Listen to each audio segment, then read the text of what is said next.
Good evening. I'm Captain Marcus Brooks. After 28 years in the skies, I thought I'd seen every kind of passenger there is. I was wrong. Tonight, let me tell you what happened on Flight 264. Jay Whitlock boarded Flight 264 from Los Angeles to Boston, wearing a faded gray hoodie jeans, worn soft at the knees, and a single duffel bag slung over one shoulder, moving through the cabin without making eye contact with anyone around him. He was 36 years old, broad-shouldered, with a quiet stillness in his posture that read to most strangers as something to be cautious of, rather than curious about. He found his seat in 27C, tucked his bag beneath the seat in front of him, pulled his hood up slightly, and closed his eyes before boarding had even finished. Beside him in seat 27B, a woman named Patricia Vance settled in with a tote bag full of paperwork from a real estate closing she'd just finished, glancing sideways at Jay more than once, with the particular wariness of someone who had decided within the first 30 seconds exactly what kind of person she was sitting beside. She pulled her purse a little closer to her body, angled her shoulders slightly away from him, and when the flight attendant came by with the pre-departure drink service, she leaned over and murmured something under her breath about keeping an eye on things back here, loud enough that the flight attendant heard it clearly, though Jay's, eyes still closed, gave no indication he had. He always did. 10 years in the Navy, 4 of them as a SEAL, operating in conditions most people would never be able to picture accurately, even if you described them in detail, had trained him to notice everything around him without appearing to notice any of it, a habit that had never fully switched off in the 3 years since his separation from the service. He recognized Patricia's discomfort for exactly what it was, an assumption built entirely from a hoodie and a beard he hadn't bothered trimming that week, and he'd long since stopped being surprised or particularly wounded by it. He'd learned that explaining himself rarely changed anything in the moment, and that the people who mattered eventually saw past it anyway. He was flying to Boston for his sister's wedding, the first family gathering he'd attended in over a year, still adjusting to civilian life in ways that didn't always show on the surface. The too alert scanning of exits in any room he entered, the discomfort with crowds, the sleep that came in fragments rather than one uninterrupted stretch.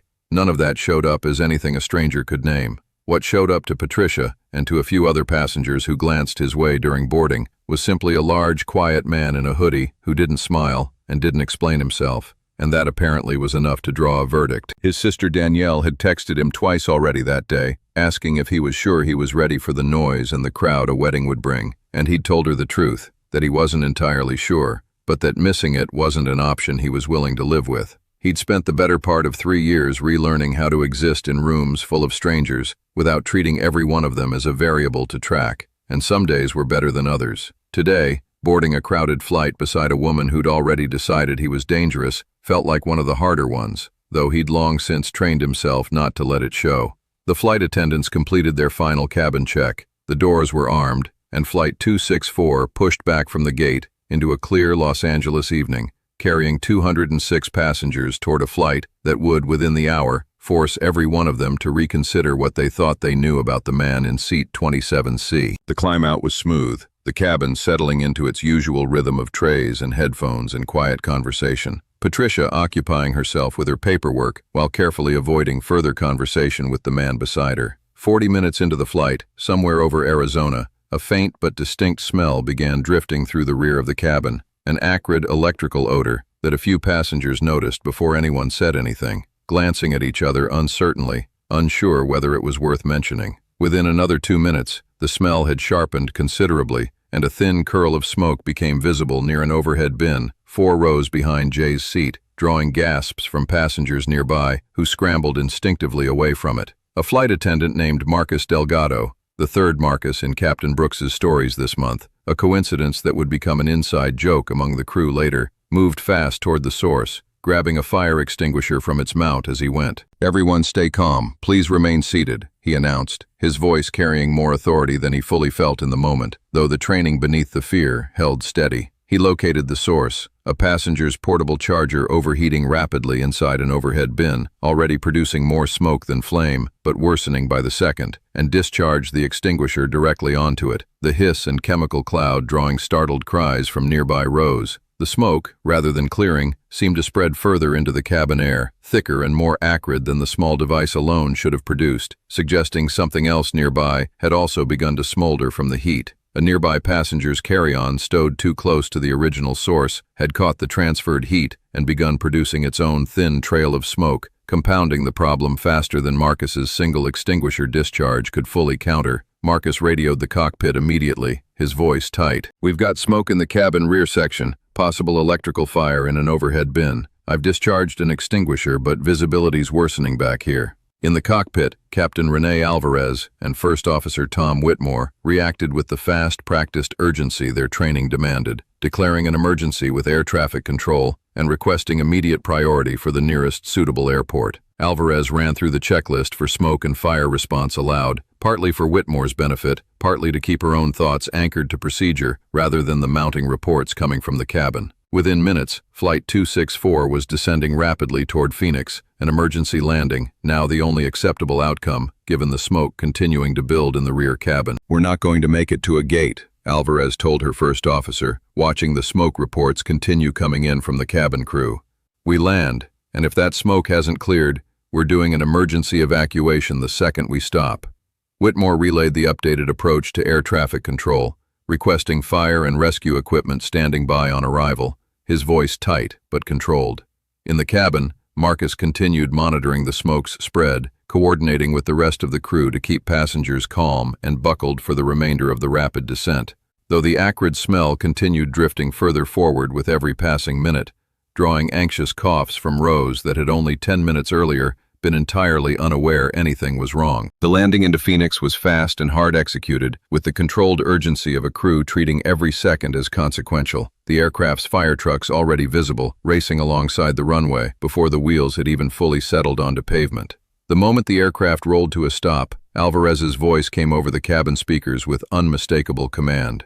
"Evacuate, evacuate, leave everything, evacuate." The cabin crew moved into practiced motion, flight attendants at each exit, throwing open doors and deploying slides, shouting the same urgent instructions passengers had heard in safety briefings 100 times and never expected to actually need. "Leave your bags, move quickly, jump and slide."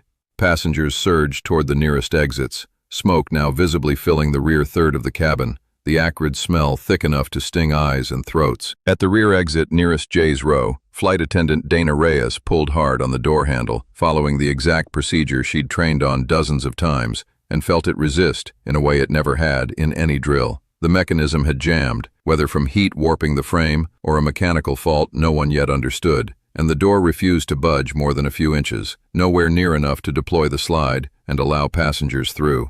"It's stuck!" Dana called out, pulling again with everything she had, panic beginning to edge into her voice as passengers behind her pressed forward, smoke thickening with every passing second. "The door won't open!" Passengers near the jammed exit began redirecting toward the next nearest door, a slower, more crowded path that would cost precious seconds none of them had to spare. The kind of bottleneck that turns survivable emergencies into tragedies when compounded by panic and smoke inhalation. An elderly man near the door had begun coughing hard enough to double over, and a young father, 2 rows back, was shouting his wife's name, having lost sight of her in the crush of bodies moving toward the forward exits instead. Patricia, 3 rows back, felt real fear grip her chest for the first time. The paperwork she'd been so absorbed in earlier, forgotten entirely on the floor beneath her feet. Jay was already moving, cutting through the crowded aisle with a purposeful economy of motion that stood in sharp contrast to the panic building around him.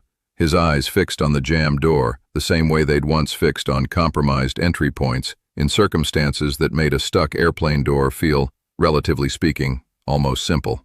Jay reached the jammed door within seconds, assessing it with the fast, focused calm of someone who had forced open considerably more resistant obstacles under considerably worse conditions than a smoke-filled cabin.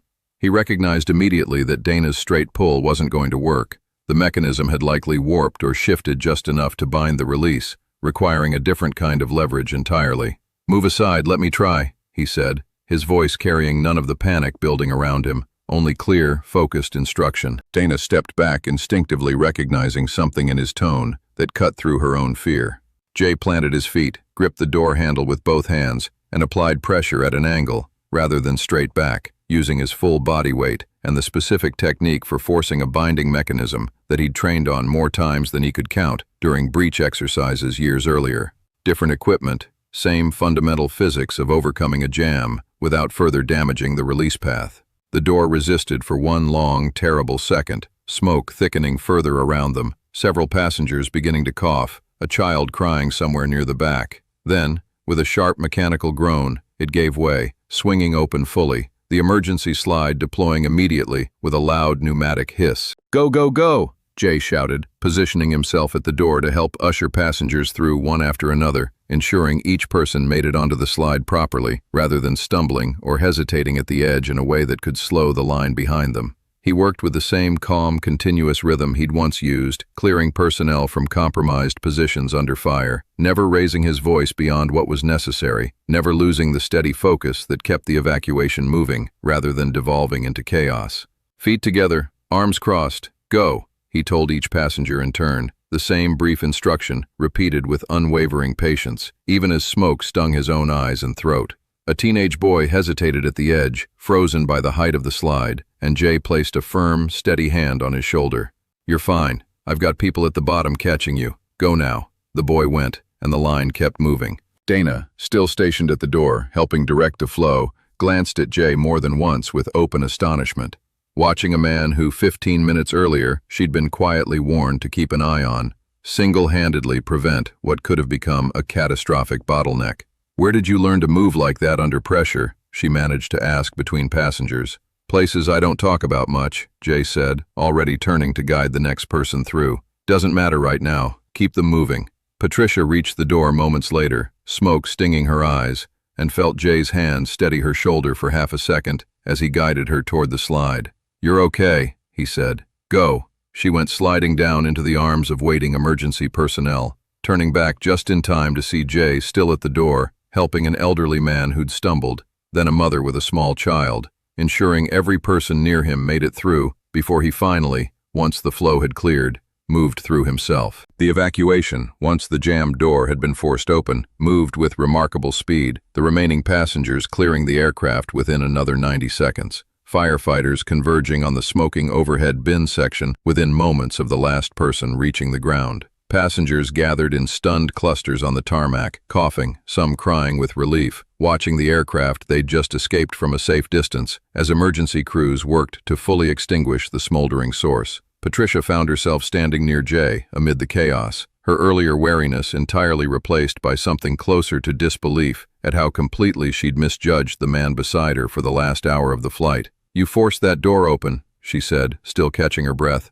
"I watched you do it. How did you even know how to do that?" "Training," Jay said, simply scanning the crowd around them, the way he always did, an old habit that hadn't faded, even now that the immediate danger had passed. 10 years in the Navy, 4 of those as a SEAL. We train on forcing compromised entries more than most people would ever guess. Patricia absorbed that in silence for a moment, the weight of her earlier behavior settling over her with obvious discomfort. "I pulled my bag away from you at the gate," she admitted quietly. "I asked the flight attendant to keep an eye on you. I judged you the second I saw you, and I never gave you a single chance to be anything other than what I decided you were." "I noticed," Jay said without bitterness, just plain acknowledgement. "People do that. Beard, hoodie, don't say much. Folks fill in the blanks with whatever story feels safest to them, usually not a flattering one." "That's not an excuse for what I did," Patricia said. "I'm sorry, genuinely." Jay considered her for a moment, something in his expression softening slightly. Apology means something coming from someone who actually sees it clearly instead of just feeling bad they got caught being wrong. So thank you for that. Dana approached them both, still visibly shaken, but steady and quickly extending her hand to Jay with open gratitude. "You saved that entire section of the plane. If that door hadn't opened, I don't know what would have happened back there. I don't have the words for what you did." "You were already doing the job," Jay said. "I just gave the mechanism what it needed. You'd have found another way eventually. I just happened to be standing there with the right kind of training at the right second." A paramedic moved through the gathered crowd, checking passengers for smoke inhalation, pausing at Jay to look him over as well, though he waved off the offer of oxygen, insisting others needed it more urgently than he did. Off to the side, the elderly man who'd stumbled near the door sat wrapped in a blanket, being tended to by his daughter, who caught Jay's eye across the tarmac and mouthed a silent thank you, he acknowledged with a small nod. Nearby, the young father who'd lost sight of his wife in the crush finally found her among the crowd, the two of them embracing with the particular relief of people who'd spent several of the worst minutes of their lives imagining the alternative. Jay watched the reunion for a moment, something in his chest loosening slightly at the sight of it, a small private confirmation that the 90 seconds at that door had mattered in ways that went beyond just getting bodies onto a slide. Emergency crews continued working the aircraft for another 20 minutes,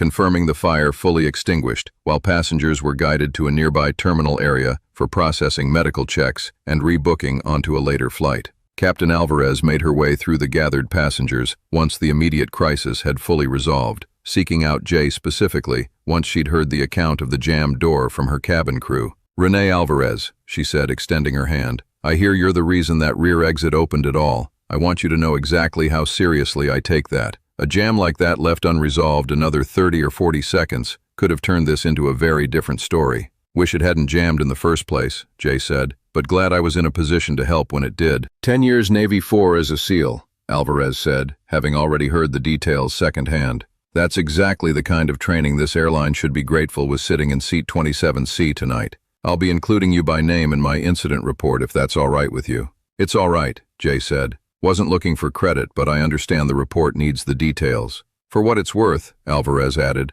"I've flown 22 years and never once had a door jam like that on approach. Maintenance is going to tear that mechanism apart to figure out exactly what failed. Whatever they find, it won't change the fact that if you hadn't been standing there, we'd be having a very different conversation right now." Whitmore joined them a moment later, having finished coordinating with ground operations about rebooking the displaced passengers, and shook Jay's hand as well. "I've run evacuation drills more times than I can count," he admitted. "Never once had to think about what happens when the actual door doesn't cooperate. I'll be thinking about tonight for a long time." "Good," Jay said. "Means you'll ask the right questions next time your airline reviews that equipment." Patricia lingered nearby as the conversation wound down, and once Alvarez and Whitmore had moved on to check on other passengers, she approached Jay one final time. "I run a real estate brokerage back in Boston," she said. "I know that has nothing to do with tonight, but if you're ever looking to buy, or if you just need someone in your corner for anything logistics related while you're getting settled back into civilian life,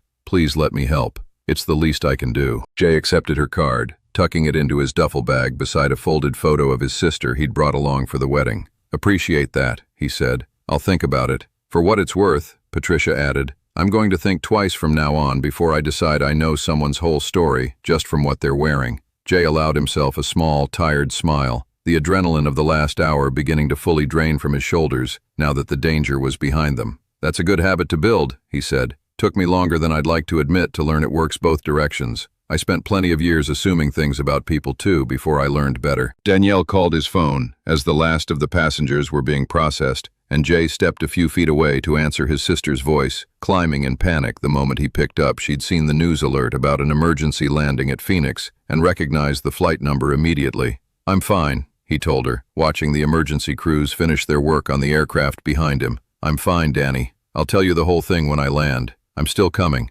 Wouldn't miss it." He ended the call and turned back toward the terminal, shouldering his duffel still in the same faded hoodie he'd boarded in, and made his way to sort out a new flight to Boston. Still just a quiet man trying to make it to his sister's wedding, except now, every person on that tarmac understood exactly what kind of strength had been sitting quietly in seat 27C the entire flight. "I've flown with passengers dressed sharp enough to look like they owned the airline, and I've watched a man in a worn hoodie force open a jammed door with his bare hands while half the cabin panicked around him. At 35,000 feet, or on a smoking tarmac in Phoenix, everyone wears the same seatbelt. It's character, not what someone's wearing when you meet them, that truly separates us. If this story moved you, subscribe, and I'll see you on the next flight."